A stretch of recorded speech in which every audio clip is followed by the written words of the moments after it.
5장 1절에서 11절 말씀입니다. 사도행전 5장 1절에서 11절 말씀 같이 함께 읽겠습니다. 아나니아라 하는 사람이 그 안에 삽비라와 더불어 소유를 팔아 그 값에서 얼마를 감춤해 그 아내도 알더라. 얼마만 가져다가 사도들의 발 앞에 두니 베드로가 이르되 아나니아야, 어찌하여 사탄이 네 마음에 가득하여 내가 성령을 속이고 땅값 얼마를 감추었느냐? 땅이 그대로 있을 때에는 내 땅이 아니며 판 후에도 네 마음대로 할 수가 없더냐? 이 일을 내 마음에 두었느냐? 사람에게 거짓말한 것이 아니요 하나님께로다. 아나니아가 이 말을 듣고 엎드러져 혼이 떠나니 이 일을 듣는 사람이 다 크게 두려워하더라. 젊은 사람들이 일어나 시신을 싸서 메고 나가 장사한지라. 3시간쯤 지나 그의 아내가 그 일어난 일을 알지 못하고 들어오니 베드로가 이르되 그 땅 판값이 이것뿐이냐? 내게 말하라 하니 이르되 예, 이것뿐이라 하더라. 베드로가 이르되 너희가 어찌 함께 꾀하여 주의 영을 시험하려 하느냐? 보라, 내 남편을 장사하고 오는 사람들의 발이 문 앞에 이르렀으니 또 너를 메어 내가리라 하니 곧 그가 베드로의 발 앞에 엎드러져 혼이 떠나는지라. 젊은 사람들이 들어와 죽은 것을 보고 메어다가 그의 남편 곁에 장사하니 온 교회와 이를 듣는 사람들이 다 크게 두려워하니라. 아멘. 오늘 본문 말씀 가지고 이중적인 신앙생활을 하지 맙시다, 이런 제목입니다. 본문의 이야기는 우리가 잘 알고 있는 아나니아와 삽비라의 사건을 말하고 있습니다. 근데 우리가 어제 살펴봤던 것처럼 바나바라라고 하는 인물이 등장을 합니다. 그는 어떤 사람이냐? 그 역시 자기의 모든 소유물을 처분해서 사도들의 발 앞에 갖다 두었고, 그로 인해서 그의 명성이 자자했었다 하는 걸 우리가 4장 마지막에 살펴봅니다. 오늘 5장에서도 그 같은 사건을 이야기를 하는데, 근데 좀 다른 이야기를 하고 있습니다. 결과적인 얘기는 4장에서 말한 바나바의 헌신과 그의 섬김과, 그리고 아나니아와 삽비라 부부의 헌신과 섬김이 뭔가 좀 다르다라고 하는 걸 대조적인 모습을 볼 수 있습니다. 그래서 오늘 본문의 이야기는 하나님의 교회 안에 성령께서 확실하게 거하신다 하는 것이고, 성령은 확실히 역사하고 있다 하는 걸 우리가 살펴볼 수 있습니다. 바나바도 그렇고 아나니아와 삽비라도 그렇고 하나님의 교회 안에 하나님의 성령이 거하시고 성령께서 역사하신다고 하는 걸 드러낸 증거가 또 하나님의 임재를 드러내는 삶이 되는데, 바나바는 하나님 앞에 하나님 기뻐하는 온전한 헌신과 섬김으로 성령께서 하나님의 교회 안에 역사하신다고 하는 걸 드러내고, 반대로 아나니아와 삽비라는 거짓된 말로 또 성령의 역사로 죽음으로 인하여 역시 하나님의 성령은 하나님의 교회 안에 임재하시고 내주하신다 라는 걸 드러내고 있는 거죠. 그래서 늘 말씀드리는 것처럼 우리 신앙인이 이렇게도 쓰일 수 있고 저렇게도 쓰일 수 있다라고 하는 거예요. 예를 들어 뭐 그런 거죠. 우리 권사님들 새벽마다 비가 오나 눈이 오나 새벽마다 하나님의 성전에 나와서 기도하시는 모습들은 그런 모습이 될 수 있는 거예요. 권사라고 하는 직분을 가지고 하나님 앞에 이렇게 끊임없이 성전에 나와서 기도하는 게 권사님의 모습일 수 있다라는 좋은 모습을 보여줄 수도 있는 거고, 또 뭐 반대로 얘기하면 권사님이지만 주일날만 딱 나와서 예배드리고 평일에는 교회도 나오지 않고 하는 모습이 또 다른 권사의 모습을 보여주는 거다, 이렇게 이야기할 수 있을 겁니다. 바나바와 아나니아와 삽비라가 그렇다는 거예요. 그래서 새벽마다 가끔 기회가 되면 말씀드리지만 이렇게든 저렇게든 우리는 하나님의 역사의 한 도구가 되어 쓰임 받는다라고 하는 거예요. 그죠? 긍정적인 도구가 되어 쓰임을 받든 부정적인 도구가 되어 쓰임을 받든 하나님의 역사의 한 부분에서 쓰임을 받는다라고 하는 거죠. 오늘 대표적인 게 아나니아와 삽비라 그리고 바나바의 삶의 모습이라고 볼 수 있습니다. 똑같은 목적을 가지고 시작을 했는데 내용이 달라져서 결과가 달라지는 이런 모습을 보면서 기왕이면 우리 모든 성도님들이 이 바나바와 같이 시작도 과정도 결과도 하나님께 영광된 그런 삶이 될 수 있기를 부탁을 드리고 축복합니다. 2절에 보니까 그 값에서 얼마를 감추매 아내도 알았더라 이런 말을 합니다. 감췄다라고 이렇게 일부러 표현을 하고 있어요. 이거는 아나니아와 삽비라의 의지적인 결단이었다고 하는 거죠. 자기들의 소유를 파는 것도 아나니아와 삽비라의 결단이었고 그거를 감추는 것도 아나니아와 삽비라의 결단이었다. 근데 여기서 말하는 감췄다라고 하는 말은 사용된 단어가 무슨 단어냐면 그거예요. 여리고성을 공격하고 하나님께서 여리고의 모든 기물들을 놓아두라고 했는데 어떻게 했습니까? 아간이 그 일부를 감췄죠. 그래서 어떻게 해요? 이스라엘이 전쟁에서 패배하고 아간과 그 일가족이 몰살당하는 결과가 왔죠. 여기서 아나니아와 삽비라가 감췄다라고 하는 말이 그 말이에요. 아간이 일부를 도둑질하여 훔친 것처럼 아나니아와 삽비라도 그렇게 했다라는 게 감췄다라는 말의 표현입니다. 이들은 뭐냐는 그럴 수 있어요. 여보 우리가 다 팔아가지고 한두 번 말씀드렸죠. 하나님께 드리자. 그래서 그때는 그래가지고 하나님께 드리고자 마음을 먹었는데 가만히 생각해 보니까 애들 학원도 보내야 되겠고 당장 비우면 뭐 또 살 집은 또 있어야 될 것 같고 그래서 예를 들어서 다 팔았는데 이게 도저히 안 되겠다. 우리 반으로 줄여서 반은 우리가 좀 뭐 작은 집도 좀 구하고 나머지 반만 드리자. 이렇게 해서 와서 드리면 문제가 안 됐을 거예요. 근데 다 파는 것이라고 거짓말을 했다 하는 거예요. 그것도 부부가 세트로. 네, 부부가 세트로 거짓말을 했다 하는 거예요. 성령을 속일 수 있다고 생각을 했다 하는 거고 그래서 3절에서는 성령을 속였다 이렇게 말을 하고 있습니다. 사탄이 가득했다는 거예요. 네 마음에 사탄이 가득해서 성령을 속였다. 그리고 땅값을 감추었다. 이 말은 여러 가지 의미가 있어요. 네 마음에 사탄이 가득했다라고 하는 말의 의미는 뭐냐면 네가 사탄이 내 마음에 가득 차도록 너 스스로가 허락했다라는 뜻입니다. 그러면서 나와서는 뭐예요? 성령의 역사를 제가 순종하기를 원합니다. 이렇게 말을 했다는 거예요. 우리가 오늘날 신앙생활 하면서 이런 이중적인 모습들을 갖고 살아가기가 참 쉬워요. 교회 안에서도 그렇고 때로 이렇게 교회 안에서 가끔은 보면 남편이 아주 좀 이렇게 괴팍스럽고 그러면 아내가 남편을 컨트롤하지 못해요. 그러니까 누가 봐도 뻔한 거짓말을 하고 있는데 그냥 아내가 어떻게 대놓고 말할 수 없으니까 그냥 남편하고 똑같은 모습으로 이렇게 가는 모습들도 볼 수 있어요. 그런 모습들은 올바르지 못하다 하는 거예요. 아나니아와 삽비라의 본질은 성령을 속였다는 거예요. 성령을 속였다는 거예요. 그런데 왜 어떻게 성령을 속였느냐?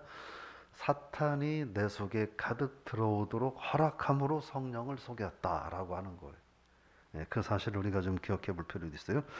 왜 그랬을까 하는 거죠. 왜 그랬을까?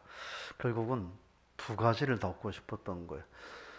바나바와 같은 명성도 좀 얻고 싶고 그리고 재물은 최소한으로 아끼면서 바나바가 큰 재산을 팔아서 하나님 앞에 드렸대. 바나바 역시 성령 충만한 사람이야. 괜찮은 사람이야. 라는 명성을 얻고 싶었던 거예요. 그런데 바나바만큼 헌신은 하고 싶지 않았던 거예요.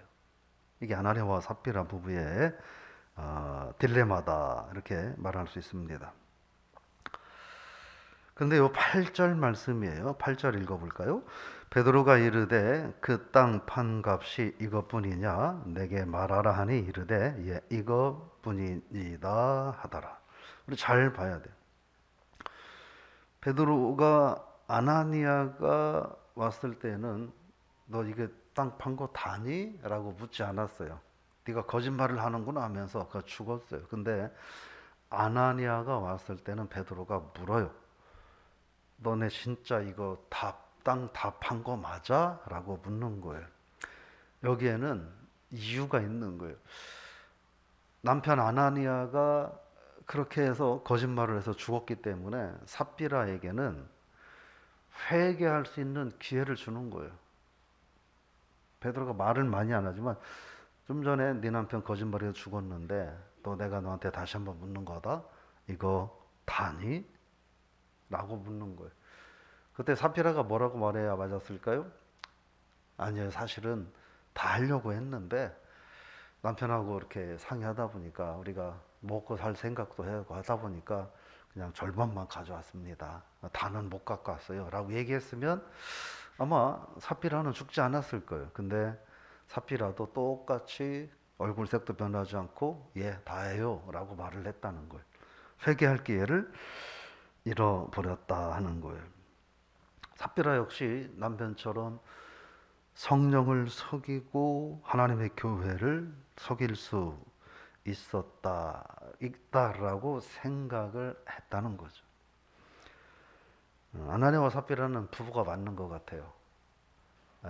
신앙생활을 하면서 여러분 하나님을 또 하나님의 교회를 성령을 속이지 않는 그런 저 여러분의 삶이 될 수 있기를 바랍니다. 그래서 9절에서 말하는 거예요. 9절에서는 뭘 말하냐면 하나님의 성령을 무시하고 하나님의 성령의 임재를 외면하는 무시하는 그들을 보면서 그들의 죄목은 너희들의 죄목은 주의 영을 거짓말로서 시험한 것이다 라고 말을 하는 거예요. 그래서 주의 영을 시험하는 것은 주의 영을 회방하는 죄에 해당되는 거고 그래서 그들은 동일한 형벌을 받게 되었다 이렇게 말합니다. 10절에 보니까 같이 읽어볼까요? 곧 그가 베드로의 발 앞에 엎드러져 혼이 떠나는지라 젊은 사람들이 들어와 죽은 것을 보고 메어다가 그의 남편 곁에 장사하니. 성령을 거역하고 성령을 시험한 죄에 대한 성령의 강력한 역사를 말을 하고 있습니다. 그리고 11절에 보면 교회와 이를 알고 있는 모든 사람들이 두려워했다 이렇게 말씀을 하고 있습니다. 좀 정리해 보면 바나바의 헌신이든 그리고 아나니아와 삽비라의 헌신이든 자발적이었다라고 하는 거예요. 둘 다 자발적인 헌신이었어요. 근데 중간에 조금 생각이 달라질 수 있는 거예요. 그러면 거기에는 뭐가 필요하냐면 정직함이 필요했다는 거예요. 근데 정직하지 못한 건 뭡니까? 이중적인 거예요. 바나바가 한 헌신과 또 그가 받는 칭찬, 그가 가진 명성 다 갖고 싶었던 거고 그러나 나도 그러고 싶었는데 한 번도 그런 거 아니겠어요. 하나님의 교회에서 칭찬받고 하는 사람들은 어쩔 수 없죠. 나보다 조금 더 열심히 헌신하고 나보다 조금 더 희생하고 봉사하는 사람들이 조금 더 어쨌든 사람의 눈에 칭찬을 받을 수밖에 없죠. 그런데 그런 거예요. 만약 나는 그 사람만큼 헌신하고 봉사하지 않으면서 그 사람보다 더 많은 칭찬과 그런 것을 받고 싶어 하는 거예요. 그러면 무리한 일들이 생길 수 있다라고 하는 거예요. 어리석은 욕심이다 하는 거죠. 또한 성령은 이 아나니아와 삽비라 사도행전 이 시대에도 성령은 하나님의 교회 안에 존재하셨고 그 성령은 지금도 변함없이 이 시대에도 하나님의 교회 안에 성령은 존재하고 있다라는 것이 다만 하나님께서 우리들에게 기회를 더 주고 있는 것이다 라고 하는 거예요. 그래서 하나님 앞에 하는 헌신은 자발적인 헌신이어야 하는데, 이 자발적인 헌신은 자발적이기 때문에 내 편의에 따라서 마음대로 거짓말하고 뭐 이러는 거, 교회에서 뭐를 하는데 분명히 좀 더 하고 할 수 있는데 거짓말하고 뭐 예를 들어 이러는 것들 등등, 자발적 헌신은 자발적이기 때문에 뭐라 할 수 없어요. 그런데 자발적 헌신이 하나님 앞에 축복된 자발적 헌신이 되기 위해서는 뭐가 있어야 되냐? 정직함이 반드시 수반돼야 자발적 헌신은 그 아름다운 열매를 드러낼 수 있다 하는 것입니다. 세상적인 것도 얻고 싶고 신앙적인 것도 한 번에 거머쥐고 싶은 아나니아와 삽비라 부부의 이 선택은 올바르지 못한 선택이라고 볼 수 있다 하는 거예요. 그런데 그 모습을 부부가 함께 의기투합했다라고 하는 거예요. 여러분, 우리가 신앙생활을 하면서 물론 부부가 의견을 함께 하고 하나님도 이렇게 행복하게 살아가는 것은 중요한 문제죠. 근데요, 하나님 앞에서 의기투합하지 말아야 될 게 있는데 뭐냐면 하나님의 뜻을 거역하는 일들이에요. 성령을 거역하는 일들이에요.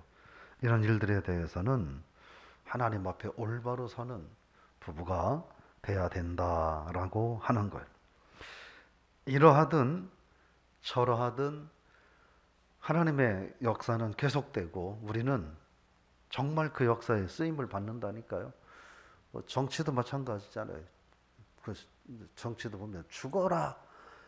지금도 뭐 시위하고 뭐 반대하고 뭐 이런 사람들이 있고, 또 그래도 또 보이게 보이지 않게 나라를 이렇게 저렇게 이끌어가고 헌신하고 희생하는 사람들도 있고, 그냥 이런 사람 저런 사람 다 뒤죽박죽 돼가지고 나라는 흘러가는 거예요.